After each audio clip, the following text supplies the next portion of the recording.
ആരൊക്കെയാ ഈ ചത്തുപോയവര്? 150 വർഷങ്ങൾക്ക് മുമ്പാ. അന്ന് ഇവിടെ മൂപ്പ് ഭരിച്ചിരുന്ന പ്രതാപശാലിയായ ഒരു കാർന്നവരുണ്ടായിരുന്നു. ആ കാർന്നവര് തഞ്ചാവൂരിൽ നിന്നങ്ങണ്ട ഒരു നൃത്തക്കാരിയെ മേഡമെ കൊണ്ടുവന്ന് താമസിപ്പിച്ചു. നാഗവല്ലി എന്നായിരുന്നു ആ തമിഴത്തിയുടെ പേര്. തമിഴത്തി വേറൊരാളുമായിട്ട് സ്നേഹത്തിലായിരുന്നു, രാമനാഥന് പേരുള്ള ഒരു നൃത്തക്കാരനുമായിട്ട്. എന്തായാലും ഒരിക്കലും നാഗവല്ലിയെ തിരക്കി നമ്മുടെ തെക്കിനിയുടെ തൊട്ടപ്പുറത്തുള്ള വീടാ പടിപ്പുരയ്ക്കല്. എന്തിനു പറയുന്നു, കാർന്നോരെങ്ങനെയോ ഈ രഹസ്യങ്ങളൊക്കെ അറിഞ്ഞു. അന്ന് അർദ്ധരാത്രി നാഗവല്ലിയെ കാർന്നോര് നമ്മുടെ തെക്കിനിട്ട് വെട്ടിക്കൊന്നു കളഞ്ഞു.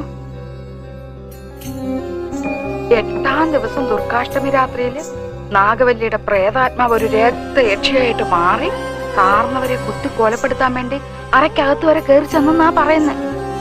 കാർന്നവരെന്തൊക്കെയോ ഭയങ്കര മന്ത്രമൊക്കെ ചൊല്ലി ഒടുവിൽ രക്ഷപ്പെട്ടു. അതിൽ പിന്നെ നാഗവല്ലിയുടെ പ്രേതാത്മാവ് തീരാപ്പകയോടെ ഈ തറവാട്ടിലൊക്കെ അലഞ്ഞടക്കാൻ തുടങ്ങി.